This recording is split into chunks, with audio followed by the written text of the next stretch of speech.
Hey, how are you guys? This is Mr. Houston coming from my study at home.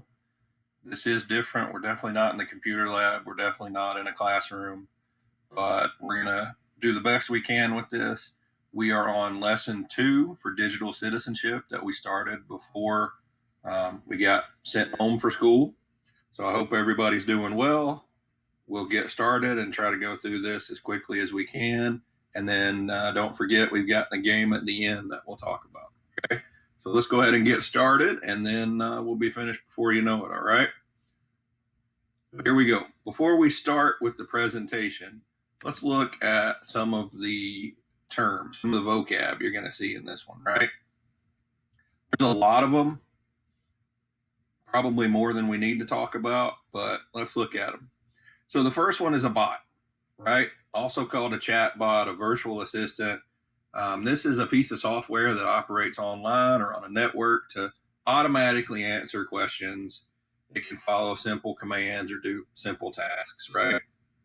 Phishing with a P, an attempt to scam you or trick you into sharing login information or other personal information online.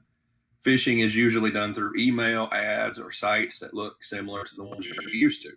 And we talked about personal information last time in lesson 1. That's the kind of stuff that should be secret, right? The kind of things you should keep secret. Spear phishing, that's a phishing scam where an attacker targets you more precisely by using pieces of your own information. So just think of that as being more targeted, right? They're really aiming just for you. Whereas phishing, they're just trying to catch anybody they can catch. Spear phishing, they're trying to get you. A scam, a dishonest attempt to make money or gain something else else of value by tricking people. A lot of people doing a lot of different scams trying to get something for nothing, right? Trustworthy, we talked about last time in our lesson how the kind of people you share secrets with need to be trustworthy, able to be relied on to do what's right or what is needed. That's what trustworthy means. Authentic, real, genuine, true, or accurate, not fake or copied. And that's the kind of stuff we're looking for online if we can find it. Verifiable, something that can be proven or shown to be true or correct. We want things that are verifiable online. We want to stay away from things that are deceptive, right? It means false, an action or message designed to fool, trick, or mislead someone. So a scam is going to be deceptive. Manipulation, someone controlling or influencing another person or situation unfairly. Alternatively, things you find online may be manipulated, such as a photo that's been edited to make you believe something that isn't true. So manipulation is where they're trying to change things to look a certain way, sound a certain way to get you to do what they want. Fraudulent, tricking someone in order to get something valuable from them. Fraud, right? Fraudulent, not a good thing. A firewall, a program that shields your computer from most scams and tricks. Malicious, words or actions intended to be cruel or hurtful. This could also refer to software that's malicious, that's trying to hurt you, your device, your account, get your personal information. Catfishing. Catfishing is creating a fake identity or an account on a social network to try to get people to share personal information. So if you were someone who's wanting to get information you shouldn't, you might catfish, pretend you're associated with our school, do something like that to get somebody to share something. Clickbait, these are the things that try to catch your interest online to get you to click so they can get views or get more traffic in order to make more money. Clickbait, it's manipulative. It wants us to click on it. A vlogger, a person who's known for regularly posting short videos on a blog or social media. A source, someone or something that provides information. Credible, it's believable. So if you get information from a source, that source needs to be credible, it needs to be believable. Someone who is credible uses evidence so you can be confident they're telling the truth. Evidence, facts or examples that prove something is true or false.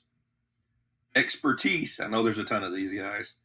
Expertise is a special skill or knowledge about a particular thing. Experts have expertise. So like I teach your computer class, I should have at least some expertise in computers, right? Not as much as Mr. Doyle or Mr. Angelo, but I do have some. Motive, that's the reason that someone does something. Deceptive news, news that intentionally lies or distorts the truth. The popular name for this now these days is called fake news, right? Fake news. Front group, a group that's pretending to be something it's not in order to hide the identity of the people who really run the group. Front group. Misinformation, information that's false or intended to mislead. Mis means misspell, means to spell wrong. So misinformation means information that's wrong, it's false. Skeptical, willing to question claims of truth. And it's good online to be skeptical because you are dealing with so many things that are not true. So I know that was a ton, and I know we went fast. I'm sorry about that. Okay, let's jump into the lesson here. So a quick reminder right off the bat, I'm going to jog your memory, remind you about digital citizenship. If I can get my presentation going here. There we go.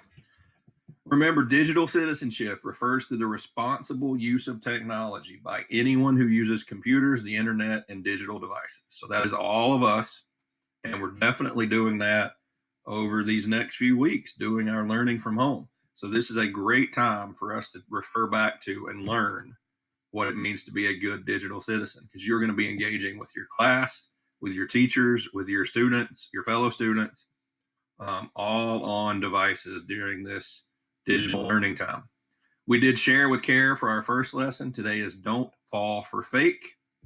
And remember, this is all a part of Google's Be Internet Awesome. So we're going to talk about this today, all right? And then remember, they created the whole world of Interland. So we'll talk about the game associated with this at the very end. So today, our activity goals, we want to learn techniques that people use to steal identities so we don't fall for those things, right?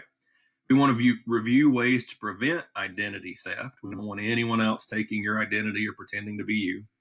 We want to know that you can talk to a trusted adult if you think you're a victim of identity theft. I want you to recognize the sign of phishing attempts. Remember, phishing with B. And then we want to be careful about how and with whom you share your personal info. And remember, from lesson 1, we talked about how that's the kind of stuff that should be secrets, personal information. Okay, so let's talk. What is this phishing thing anyway? So we talked in the vocab words there. Phishing is where they're really trying to catch the bad guys on the internet here. That's what I'm talking about. Trying to catch anybody they can when they fish and get them to give up personal information. Now, remember the spear phishing where it's more targeted. They sort of already know who they're going after, right? But phishing, they're trying to get your personal information. They have something they want to get from you, and it might be personal information. Eventually, it's going to try to be money or some sort of scam.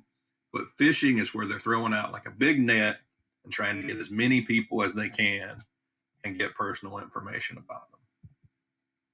So what you need to do to avoid that kind of stuff is when you're on a website, look and see if you see things that will tell you it's trustworthy.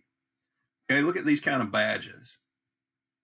Hacker Safe, McAfee Secure, Komodo Secure, TrustE, VeriSign. These are all things that are telling you something is secure, trustworthy, verified. These are all the words that will tell you that you're probably in a safer place. Make sure that the URL matches the name and title you're looking for, right? But one way to get into a place you shouldn't be that can be tricky is if you're looking for, if you end up somewhere that's sort of, they'll set up websites that are close to the real ones, but just different enough that people will end up there. So look, google.com, you know what that is. But all it takes is to change things a little bit, google.net or the 2 zeros here, .co, and you end up somewhere else where they're going to try to sort of take advantage of the people that end up there accidentally. So always make sure that your URL, and remember what a URL is, that's the website name. That's this right here, http:// // That's all that stuff, right? Make sure it matches where you're actually supposed to be, right? And I see this happen a lot with my students where we're not careful typing in the URL. If there are any pop-ups a lot of time are not a good sign. Now, if you're using this at school, we've got a lot of this kind of stuff disabled or blocked by the firewall. But you never want to click on these things. You won, collect your prize. There is no prize. They're just trying to get you to click it, right? This is clickbait. Your computer's infected. They're just trying to scare you. Click to scan because they want you to click it, right? Don't click those things. Does the URL start with https:// preceded by a green padlock? Well, preceded means a green padlock is in front of it. So this one right here, the first one, this one's secure, right? That's what the lock means, the green padlock. This one right here, not secure, right? Who knows what's on this website? Things are spelled wrong. Who knows who has that one and what information they're trying to get it from you? What's in the fine print? Congratulations, you won a new phone. Well, what about this down here? Sort of.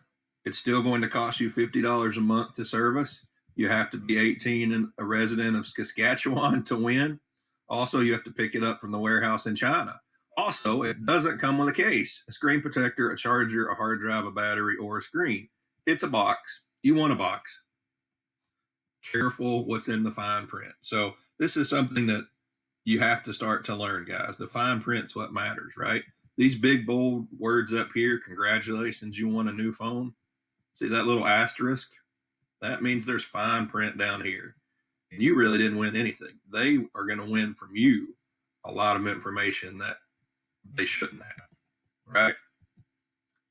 Okay, summary. What questions to ask when you are assessing a message or a site? So these are some things you should ask yourself when you're looking at a message you've gotten or you're on a website. Does it include the indicators of a trustworthy site? Are you seeing things there that tell you this is trustworthy? Does the site's URL match the name and title you're looking for? Are there any pop-ups? Does the URL start the way it's supposed to and have the green padlock? And then is there fine print? And if there is, what's it say? Right? So we should circle all of those if we were doing this together. If you do fall for a scam, well, what should you do? 1, tell your parent, teacher, or trusted adult right away. The longer you wait, the worse things could get. So if you ever do actually click on something, tell somebody. 2, change your passwords for online accounts. That's one of the first things you want to do. 3, if you do fall for a phishing attempt or a scam, let any friends who might be targeted as a result know, right? Tell people.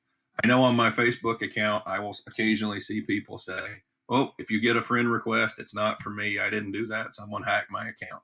They're telling other people that, hey, this may be coming. Don't fall for it. Use settings to report the message as spam if possible. Remember, you have settings you can change, or mom and dad can change, or I can show you to change. And then look at 5. You should do all of the above, right? You should do every one of these things. Okay, this activity, we can't really do it together because I'm filming this without you guys, but we can kind of do it. So here we go. Don't bite the fishing hook. If you were to be with me right now, I know you are with me, but not at the exact time I'm filming this, right? So I would want you to answer the following questions. So let's go through here. Here are some questions to ask yourself when you're looking at a message or a website you find online. And you can use this as a guide to answer the following questions. So we'll just do this together. Does this message look right? What's your first instinct? What's your gut tell you? Do you notice any untrustworthy parts about it? Is the email offering you something for free? Free offers usually aren't really free. Free offers always cost something, right? You don't get a whole lot of things in life for free. Is it asking for your personal information? Some websites ask for personal info so they can send you more scams. Like a personality test could be gathering facts to make it easy to guess your password or other secret information. Most real businesses won't ask for personal information over an email or a message. Is it a chain email or a social post? Emails and posts that ask you to forward them to everyone you know can put you and others at risk. I still see adults do this. Don't do it unless you're sure the source and sure of the source and sure the message is safe to pass on. Does it have fine print? At the bottom of most documents, you'll find the fine print. This text is tiny. It often contains the stuff you're supposed to miss. The headline at the top might say you want a free phone, but the fine print might really tell you, hey, this is going to cost you $200 a month. So if it has fine print, read it. Pay attention to it. All right, so let's see what we have here. Is this real or fake? Circle the evidence for your decision. Okay. Dear John, a big thank you from Al Cinemas for your unlimited membership so far with us. We are writing to remind you that your initial 12-month membership with us is almost complete. Please check the details online now to ensure all the perks of your membership. So what do you think? Does this one look real or fake?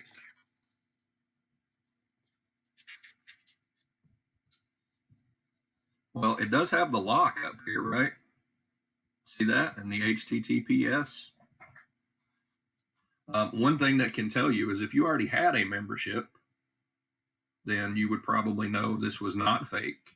And if it comes from the right source, you make sure that it's got the lock, make sure you looked at the things we just talked about, then you can be sure this one is not fake, right? How about this one?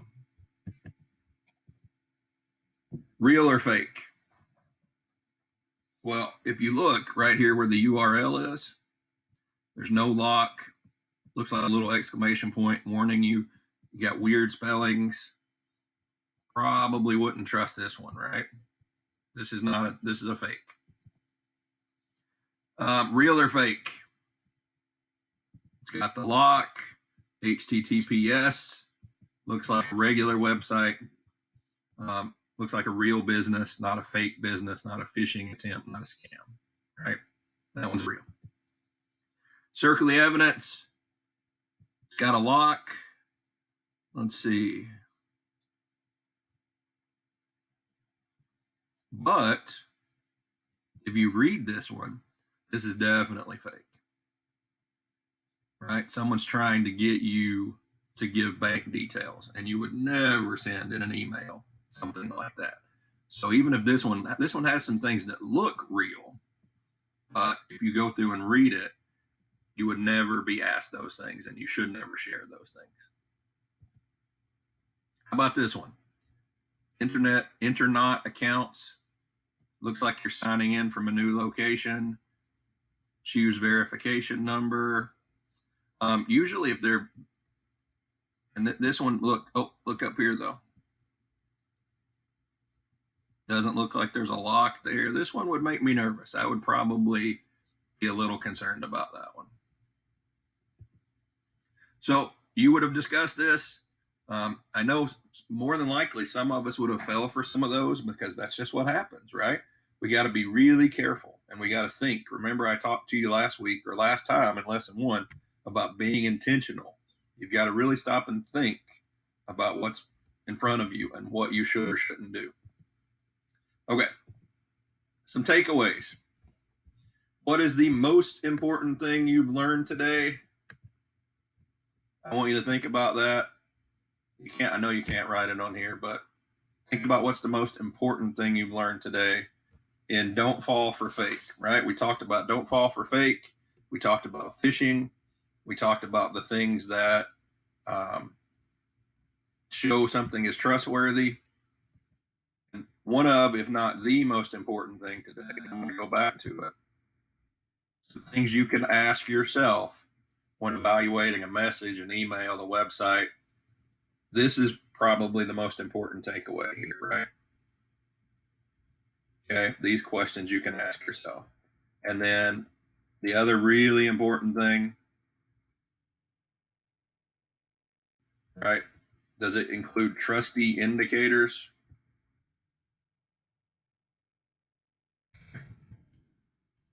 Going too fast, aren't I? Okay, so now it's time for the game. The end of lesson 2, don't fall for fake. So if you remember, Interland is the game we're going to. We get to play the second world today, the second kingdom. And I want you to spend 15, 20 minutes playing today, right? You did a good job. You listened to the lesson. Spend 15, 20 minutes playing today, and it's going to reinforce some of the things we talked about. So here's the world, Interland. It's about to bring up our little character, the Internaut. We've already done blue, Mindful Mountain. So let's do this. Don't fall for fake. We're doing red today. So click on play. Reality River. I'm just going to get you started, and then I'll let you. The river that runs through Interland flows with fact and fiction. But things aren't always as they seem. True. Cross the rapids by using your best judgment. Watch out for fishers lurking in the water. They'll try to trick you. To get to the other side of the river, correctly answer questions on each platform.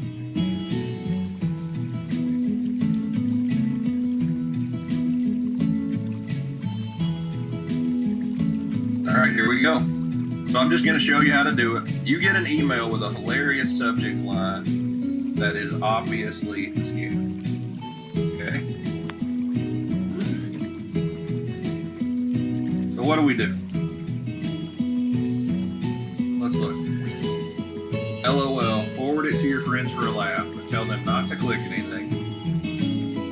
Do you avoid clicking any links and mark it as spam? Or you delete it and forget it? Which one? I'm going to say you avoid clicking any links and mark it as spam.